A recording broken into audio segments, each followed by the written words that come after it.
Those who were in the Sham region, they were already used to leadership from Banu Umayyah, and they were okay with that. But those in the Hijaz, people like Abdullah ibn Abbas, Abdullah ibn Umar, Abdullah ibn Zubayr, and the Ahlul Bayt, those contingent around Husayn ibn Ali, refused to give the bay'ah, the oath of allegiance, to Yazid ibn Muawiyah. And so Yazid would send his governor Walid ibn Utbah to Mecca and Medina to force the people, to compel the people to give that oath of allegiance, but they refused. And amongst them who refused was Husayn ibn Ali. He just couldn't stomach the idea of giving the oath of allegiance to Yazid ibn Muawiyah. Where is Muslim ibn Aqil? Where is Husayn ibn Ali? It is your responsibility. Go and find where these people are.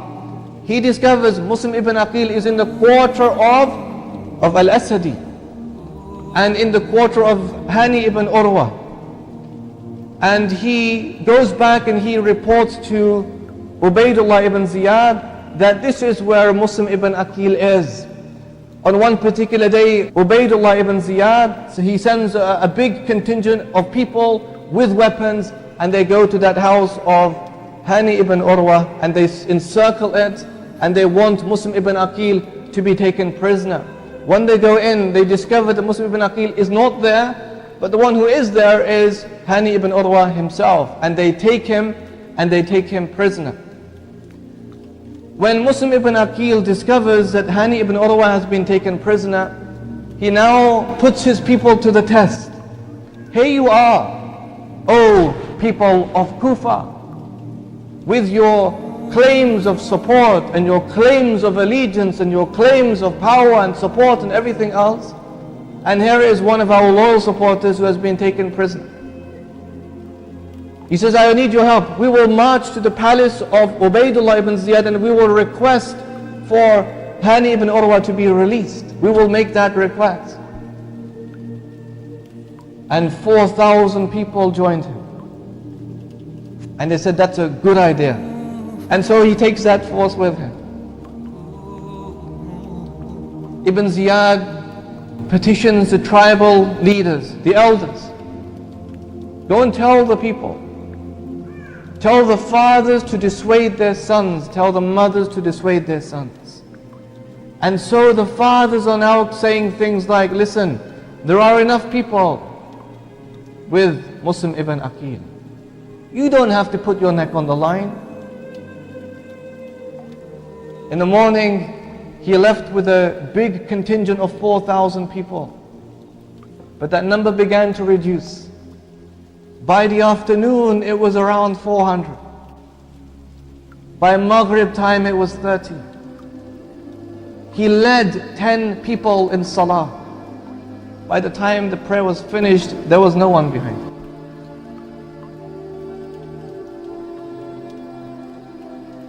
They became observers, my dear brothers.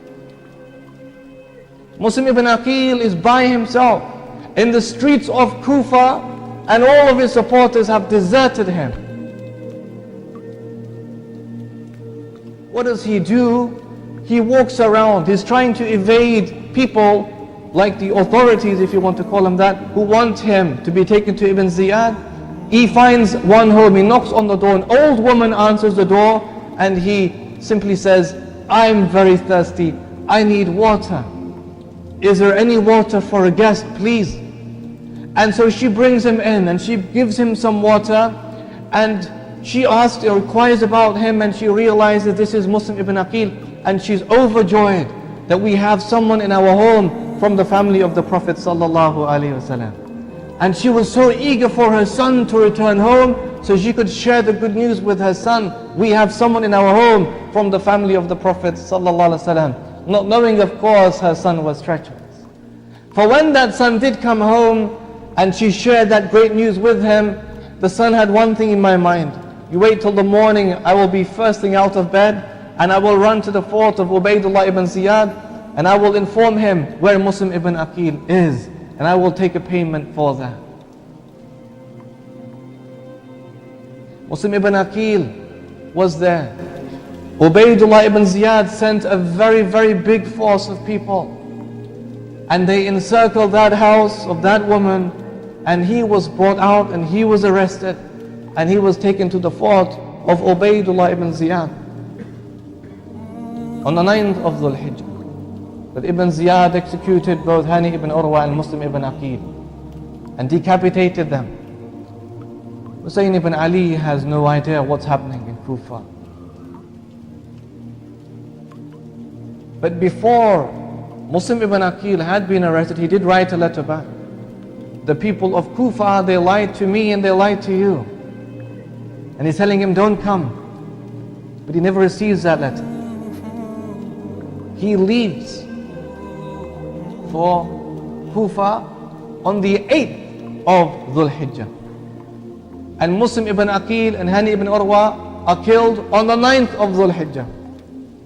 And he has no idea what's happening. But before he leaves, because the news has now reached the other great companions of the Prophet sallallahu alaihi wasallam, they come along. Abdullah ibn Abbas can't even be patient. I'm struggling, and I am fearful about this disastrous decision of yours. They betrayed your father, Ali ibn Abi Talib. But he says, I know that you are a good advisor to me, I know that. But I have made my decision to go, and I will take my family, and I don't think anything will happen to me. My cousin, if you are truly adamant in going, then don't go with your women and your children. Because I'm fearful you will be killed like Uthman was killed, and his women and his child are looking at him. Who comes then? Or Abu Sa'id al-Khudri comes next. He said, look, Husayn, I will tell you something. I had your dad say, these people who claim that they support you, they have no resolve, and they have no patience with the sword, and they will betray you. But still Husayn ibn Ali, may Allah be pleased with him, is confident about his decision. Abu Sa'id al-Khudri then leaves. Who comes next? Abdullah ibn Umar. I bid you farewell. I wish you the protection of Allah from being killed. He had this very strong belief that Husayn is not going to come back alive. And those companions who were old, and they were experienced, and they knew the situation, and they lived with Ali ibn Abi Talib, with Husayn's father, and they were close to the Prophet sallallahu alaihi wasallam. They're advising him, don't go to Kufa. But still, may Allah be pleased with him, Husayn ibn Ali, he went along with his family, 72 of them, women and children, and some supporters. And he goes to Kufa. When he arrives in Kufa, he discovers that there is no Muslim ibn Aqil. He died a long time ago. There is no Hani ibn Urwa, for he has also died a long time ago now. And where are those 18,000 people from the people of Kufa who claimed that they would support him? Where have they suddenly all vanished into thin air? For he couldn't see it anywhere. And here he is, the grandson of Rasulullah sallallahu alaihi wasallam, the only living grandson of a prophet alive, and he's stranded. And so he has 3 claims, 3 petitions. He says to them, look, I am happy to go back. I will go back to Medina.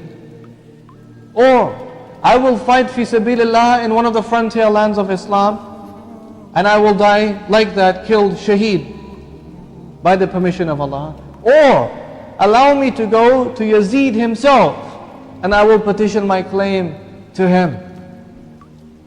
They refused, rejected all of them. Neither will you go home, neither will you leave this vicinity, and nor will you have a chance to go and meet Yazid yourself, because they wanted to compel him to give that bay'ah, that oath of allegiance to Yazid ibn Muawiyah. Ubaydullah ibn Ziyad sends an army headed by Hur ibn Yazid, an army of 1,000, to go and compel Husayn ibn Ali to give that bay'ah for Yazid.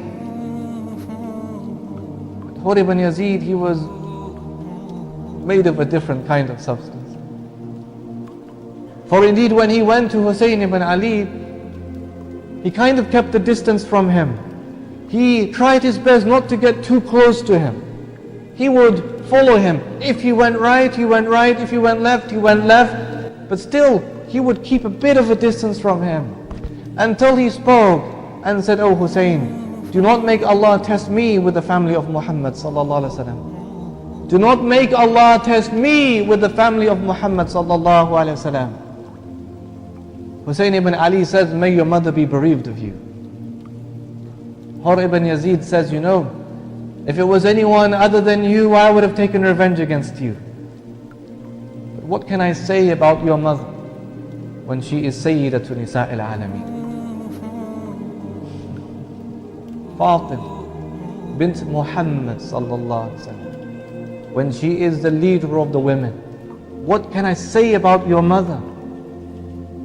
And Hur ibn Yazid, you know, he had this inclination. He didn't truly want to be part of that thing, but it was so difficult for him to break ties completely. And Ibn Ziyad sensed that. And so he sent a larger force of 4,000 people headed by Umar ibn Sa'ad. "You go." And you know, if you don't go, then these lands of yours that I'm giving to you, they will go to others like Shimr ibn Dhil Jawshan and other people. They were happy to do my work and to take the land. If you don't go. And here you have those who will do the evil, commit the injustice because of promises of dunya. And so he was happy to do the deal. And he goes off with his army of 4,000 people. Husayn ibn Ali is stranded. He can't leave because Ibn Ziyad is blocking the routes and he's enclosing Kufa. So it's difficult for people to come in and it's tough for them to go out. But he's trying to allow them a few days, extra days. He's taking advice from those who are with him. What is it that I'm supposed to do in this situation? But also strengthening them. Here they are in the tough hour, in the hour of difficulty, in the hour of hardship. What do you do? Until the forces of Ibn Ziyad are mounting up. Another 1,000 of Husayn ibn Numair, another one. And then another 1,000, then 4,000 of Umar ibn Sa'ad. Thousands of people are preparing for this encounter with what? A group of 72 people? Amongst them women, amongst them children. And at the head of all of them, the grandson of Rasulullah sallallahu alaihi wasallam. And how could that happen? And how could that happen?